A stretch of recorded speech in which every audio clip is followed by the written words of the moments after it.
Cooper Kupp.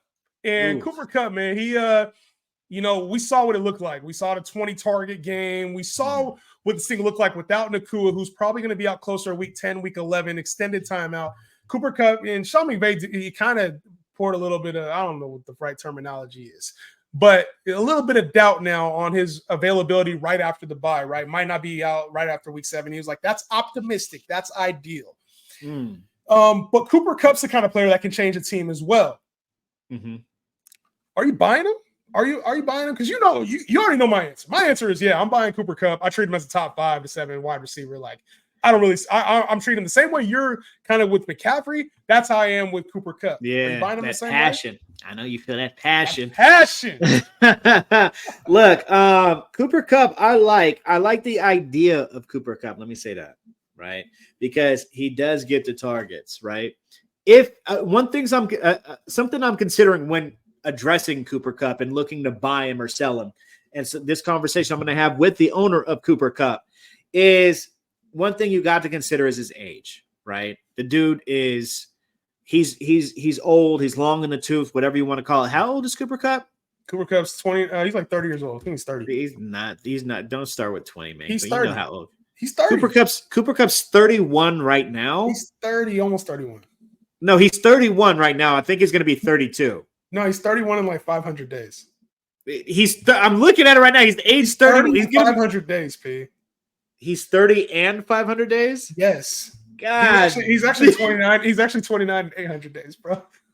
God damn. So he's like what? So he went 34. Now he's like 32, 33. Listen, bro, like a wide receiver like that of Cooper Kupp's nature, heavy volume, going over the middle.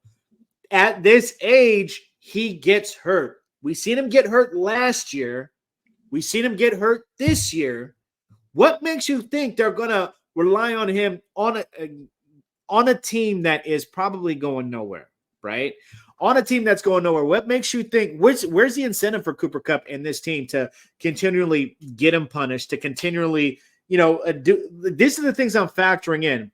If I can get Cooper Kupp and have him be as my wide receiver 3, I'll pull that trigger all day. Cooper Kupp's value is what it is until it isn't, right? And I think when you're looking at the factors, age, his injury history, and the consistency that his injury keeps happening. All you mentioned is the injury, though, and I think that's a risk with hella players right now. We've seen hella players go on IR, miss time, it's and different, I know it's a factor for him, but what incentive do the Rams have to protect Cooper Kupp? There's no incentive right now for them to, we can't get you hurt. He's 31 years old. He's in the tail end of his damn career. Puka Nacua showed last year that he could take over at any point in time. So, Puka Nacua is not going to be back anytime soon, and we don't know when he's going to be back. But even still in that role, Cooper Kupp is going to have an amazing value. And I'm like, wait, there's no reason for McVay to be like protective of his targets and not utilize him the same way. He's going to be used the same way. He's going to have the same amount of targets. Now, if he gets hurt doing that, fine. That's the risk. That's the reason why I don't have him number 1 or number 2. Otherwise, we probably would have him there. No, but you said you had him as your top 5 wide receiver. Top 5, yes. I would have him. If Cooper Kupp, if I knew for sure Cooper Kupp would be playing top 17 games, I'd probably have number 1, 2. Yeah, if Cooper Kupp can play 17 games, I'm right there with you. But it happens to be just the way that it is, right? When it comes to NFL teams, if you're a winning team and you have something to play for, and this is what I was referencing when I'm talking about like the incentive. If they're winning teams and they have something to play for, then these players who can have these nicky-knack, ticky-tack injuries will play through them.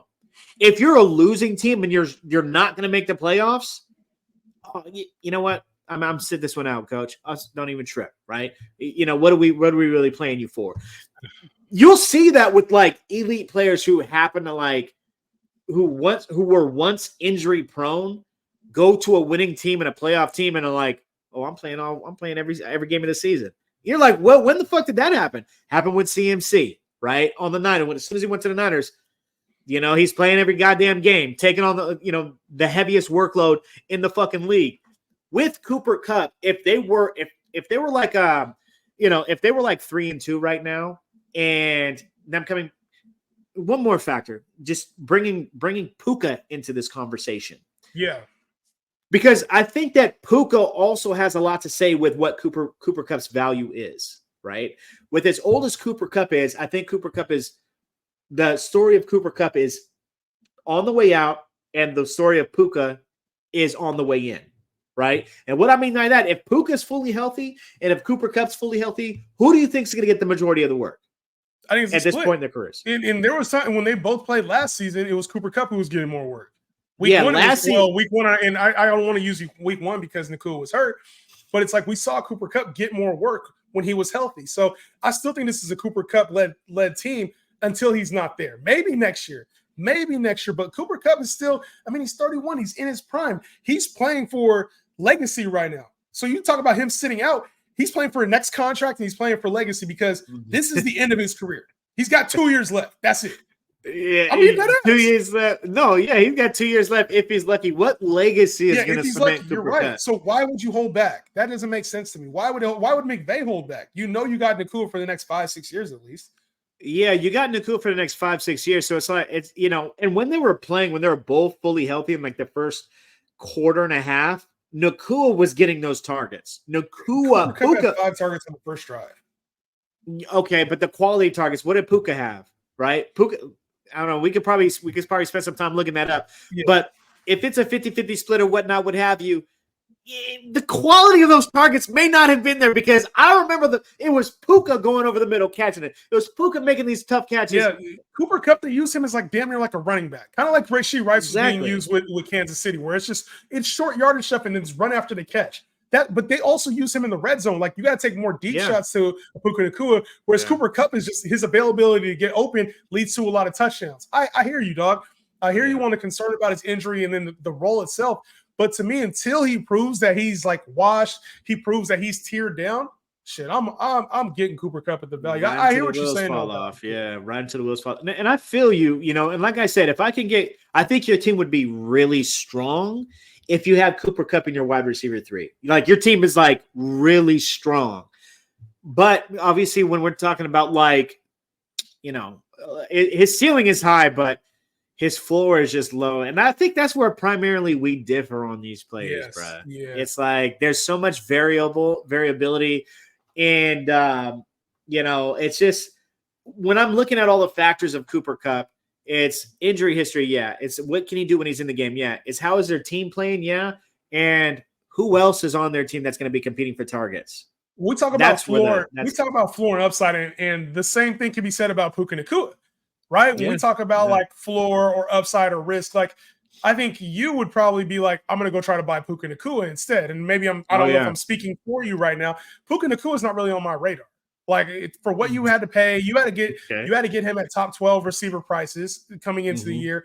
Do you think he's going to be a top 12 guy when he comes back, or are you buying him only if you can get him at like wide receiver 3 prices, which most people aren't going to give him to you at that price? Nobody's going to give him to you at wide receiver 3 prices. I would pay more of a premium for Puka than I would for Cooper Kupp, right?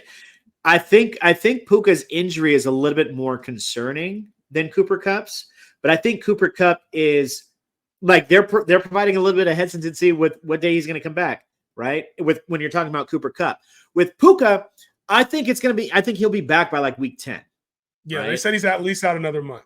Yeah, so I think he'll be back around that time, week 10. But I would buy Puka more so because I think there's more incentive for him to build off of that record-setting rookie year than that of a 31.5-year-old Cooper Kupp, often injured, who, is playing for a team that's not incentivized to win. Or not incentivized, they're just not going to win.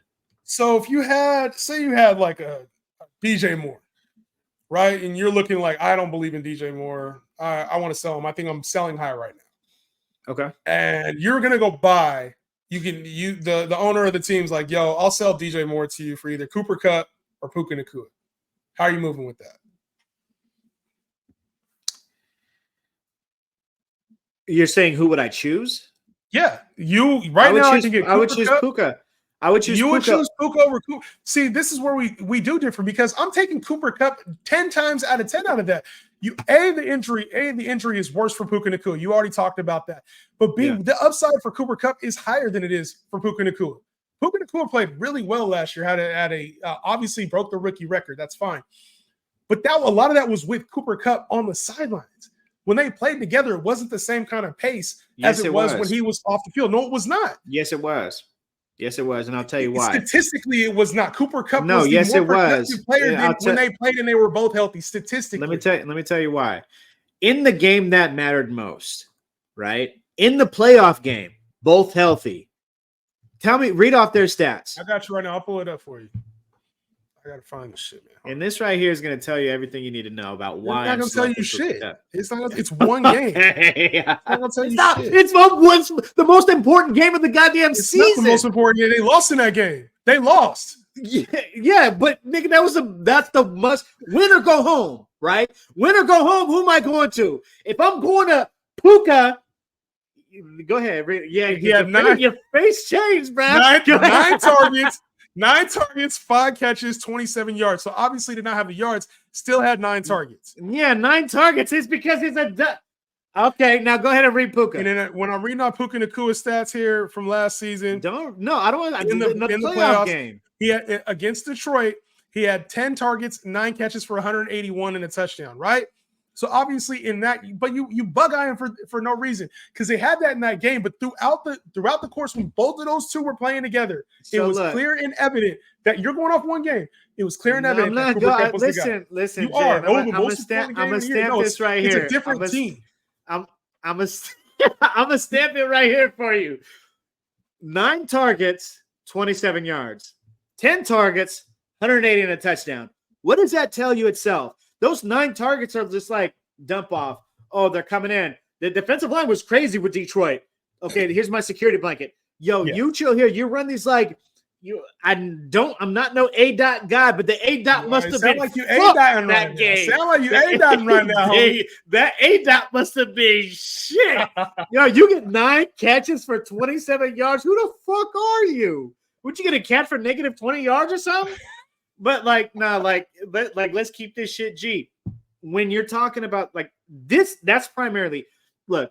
I would have a different tune if in that playoff game, if it was like if they both had 9 targets, they both had 90, 80, 100 yards. If their stat was similar, then that tells me okay, But I think what that tells me that there's a changing of the guard, and you'd rather be earlier than later when picking who's going to take over. And me, I prefer to be earlier or on time. If you're taking Cooper Kupp, I think you're being way late to the pick and you're missing the bus, bro. Give me Cooper Kupp. You're trying to be a little too early to the party, man. Sometimes it's cool to show up fashionably late because a lot of times that's how you win, baby. You know what I'm saying? You be winning when you show up fashionably late, baby. Hey, I ain't mad at it. We talk about early to the party. A lot of fantasy fans were very early and wanted to be very early to the Marvin Harrison party. They wanted to be so early to the Marvin Harrison party. And I don't think it was a terrible thing. Like, obviously, worth the hype. He's going to be a fantastic player. Yeah. But he's sitting right now as the wide receiver 18. And I know this is a value that I talked about. It's like, hey, if you have him back in wide receiver 2, it's not a bad thing. And I think a lot of people are so enamored by the hype and the potential and what he will be that it kind of lost some of the thought. But it's weird because in some circles, he's still viewed as a wide receiver 1 because of his 1/4 performance that he had against the Rams where he torched them. And in his next game, right, obviously had a strong start to that game. But where are you at with Marvin? I'll tell you where I'm at with Marvin first. Okay, go ahead. I still view Marvin as like a wide receiver 2. And I think that he's the kind of player that still has way more name value than he will be worth at this exact moment. Oh, yeah. I think he's going to go through a rough stretch of games here. But in that same breath, I do think at some point this season, P, there's going to be a turning point. There will be a turning point, and we look at the fantasy playoffs, and I think a lot of people may be validated during the fantasy playoffs matchups against, the Patriots, Carolina, the Rams yet again. So over the short, it's a weird thing because I think over the short term, if you need production, there's some tough matchups ahead, like some very tough matchups ahead. The waters get a little murky. But if you can withstand it, maybe he doesn't finish as a top 10 guy. But at some point in this season, when it flips, you will have a top 10 asset. Very hard player for me to buy, sell right now. I still think I'd be willing to capitalize on the wide receiver 1 value and sell at this current moment, Pete.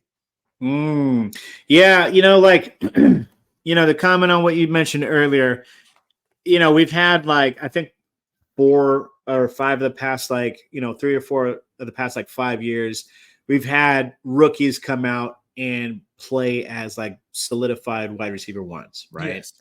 I don't think that this was the case. I never thought he was going to be a solidified wide receiver. I always thought he was overdrafted, right?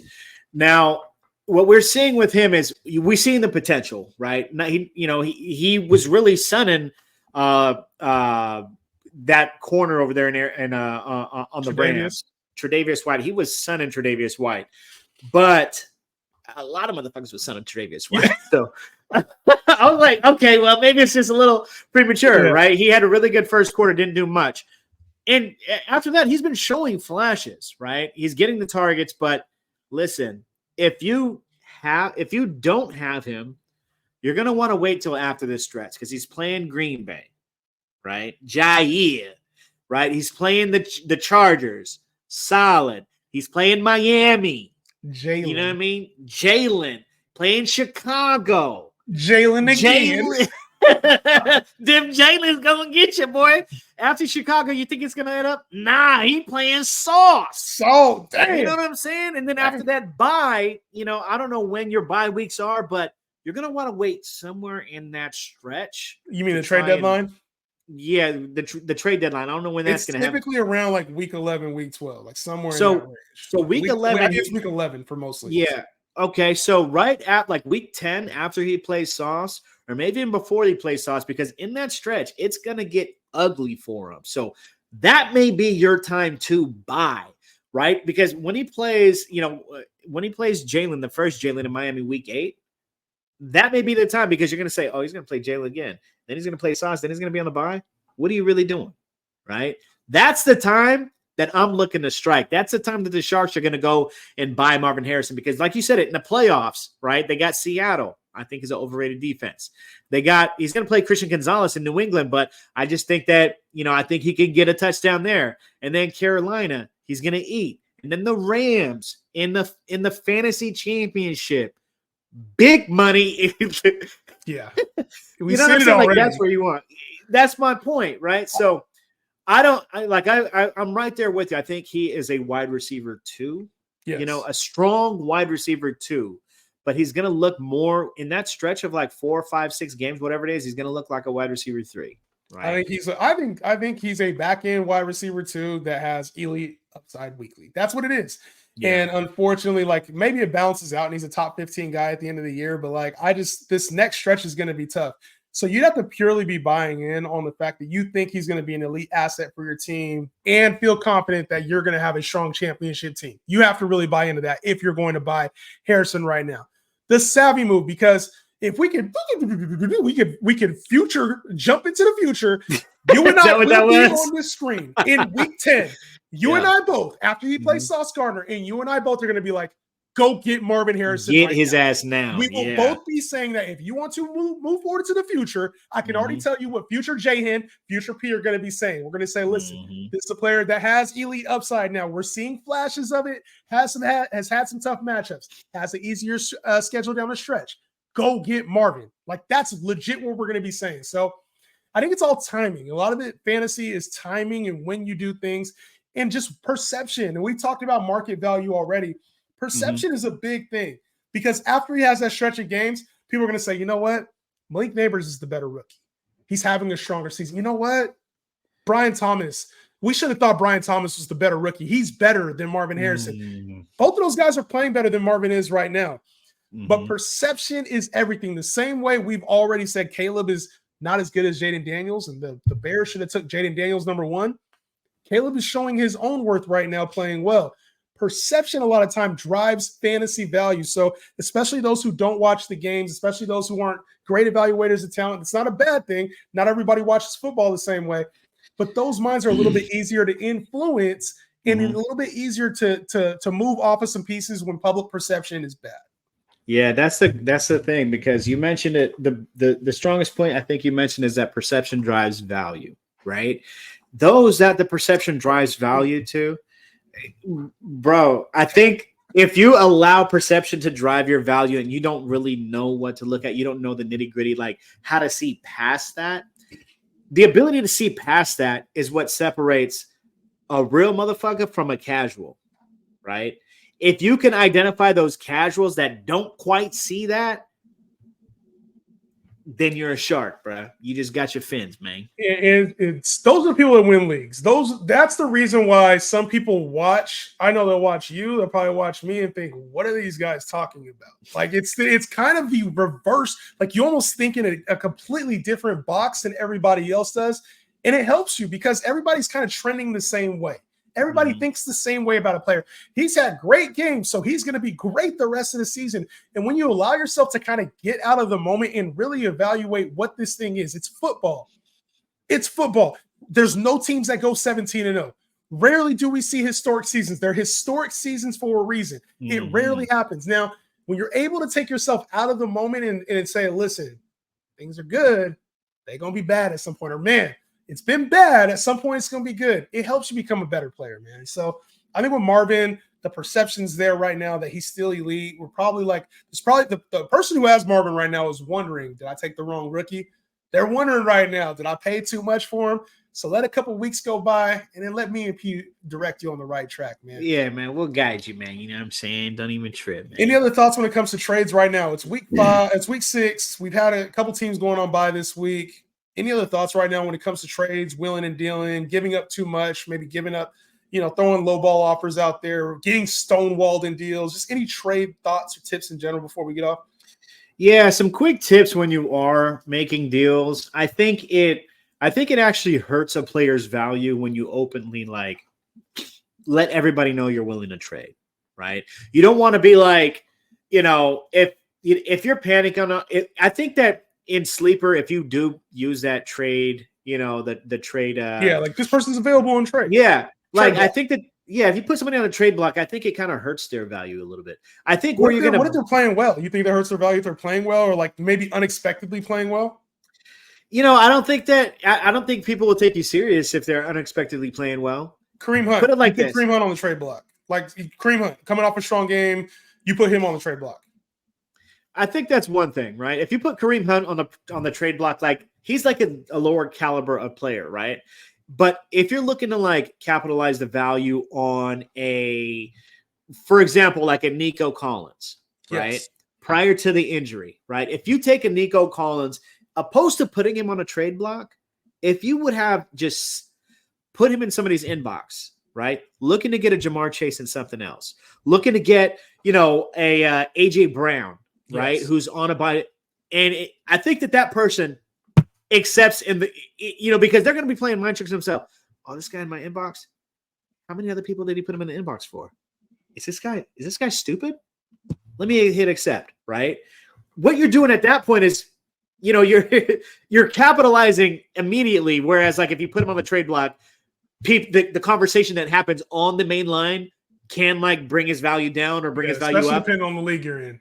Exactly, right? And like you mentioned, perception is everything. If somebody's like, oh, he fucking sucks, or somebody who does have intel, oh, well, I bet he's going to get injured, or, oh, well, they're going to spread the rock and so-and-so's coming back. You're doing that because he has a matchup against Sauce Gardner.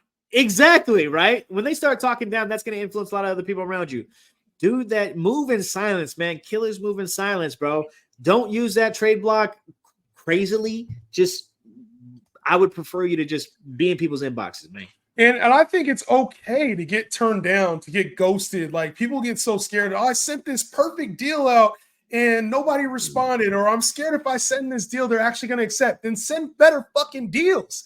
Yeah. Send good deals. Make sure you take the time to go look at somebody else's roster and be like, this person could use this, right? I think a lot of people blindly send deals. They're like, how do I get better out of this? Oh, I want this player. And instead of looking at how the other team's going to get better, they're sending them back 2 receivers when they have 4 receivers already that start. They're sending them a running back when they're starting running backs are Saquon Barkley and Alvin Kamara. Stuff that just does not make sense for the other team. So I always think like you got to go check out the other team. Make sure you're helping them. So they look at the deal. You're like, damn, they're starting Terry McLaurin. They're starting Michael Pittman. They're starting DJ Moore. They could really use a rock solid wide receiver like Nico Collins before the injury, obviously, right? They could really use this kind of player. Now I'm going to go get one. Or I sent a deal earlier today. I don't know if they accepted it or not, but it was Jamar Chase. And I just, like you said, didn't put him on trade block. I had Jamar Chase in the league coming off the 40-point game. I sent him for Breece Hall and another piece.